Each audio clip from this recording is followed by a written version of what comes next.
আসসালামু আলাইকুম আমার দিনের বোনেরা, আমার দিনের ভাইরা। এইমাত্র একটা ট্রেন চলে গেল, আর একটা ট্রেন যাওয়ার সময় হয়ে এসেছে।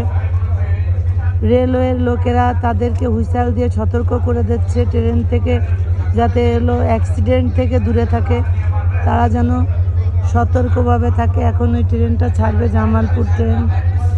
আখেরি মুনাজাত আজকে শেষ। আল্লাহ যেন তাদেরকে সহি সালামতে যার যার বাড়িতে যেন আল্লাহ তাআলা পৌঁছায় দেয়। বছরে একবারই হয় বিশ্ব ইজতেমা। দেখেন, এই বিশ্ব ইজতেমায় প্রথম মোনাজাতে এত লোক, এত ভিড় যে মানুষ দাঁড়াইতে পারে না, বা দাঁড়ানোর কোনো জায়গা নেই, ট্রেনে ওঠার জায়গা নেই। ট্রেনে এত ভিড়, মানুষ সব অবাক হয়ে তাকায় আছে। দেখেন, এরাও সবাই যার যার বাড়ির স্থলে যাবে, ট্রেনের অপেক্ষায় আছে।